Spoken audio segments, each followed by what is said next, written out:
কীভাবে বাংলাদেশের বিভিন্ন জায়গায় মাদ্রাসাকে সুনামের সাথে পরিচিতি করে দেওয়া যায়, এই পরিকল্পনাটা আপনার কী কী আছে? আলহামদুলিল্লাহ, আপনি চমৎকার একটি কথা বলেছেন।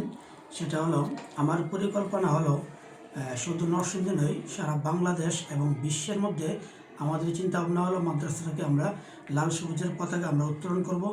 এবং আমাদের এরকম একটা চিন্তা ভাবনা আছে যে মাদ্রাসার মধ্যে কারিগরি যে শিক্ষা, ওইটাও আমরা ইনশাল্লাহ এখানে অলরেডি চলমান এবং আরও আমরা আপডেট করব এবং পড়াশোনার মান আমরা আরও উপরের দিকে নিব।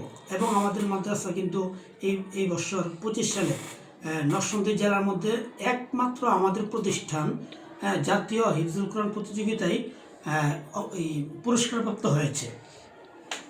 আমরা যতদূর শুনলাম যে আপনার মাদ্রাসা থেকে সারা বাংলাদেশে 7ম স্থান অধিকার করছে, আসলে এটা বিষয়টা খুবই গর্বের। তো যাই হোক, এরকম বিভিন্ন প্রতিযোগিতায় আপনাদের ছাত্রছাত্রীদের ওইভাবে মানসিক এবং শারীরিকভাবে প্রস্তুতি নিচ্ছেন যে ইনশাল্লাহ বাংলাদেশের যে কোনো প্রতিষ্ঠান বা যে কোনো জায়গায় যে কোনো প্রতিযোগিতা হবে তারা পার্টিসিপেট করতে পারবে? জি, ইনশাল্লাহ। যাই হোক, এখানে আপনাদের এই বাংলা আরবির পড়ার পাশাপাশি আপনারা আর কী কী শিক্ষা দিচ্ছেন? আরবির পাশাপাশি আমরা জেনারেল অনেকগুলো সাবজেক্ট আছে। এর মধ্যে যেটা অন্যান্য প্রতিষ্ঠানে করা হয় নাই, নরসিংদীর মধ্যে সর্বপ্রথম আমরাই যে অ্যারাবিক অ্যান্ড ইংলিশ স্পোকেন যে একটা সফটওয়্যার আছে, এই সাবজেক্টগুলো একমাত্র আমরাই নরসিংদীতে সর্বপ্রথম চালু করেছি।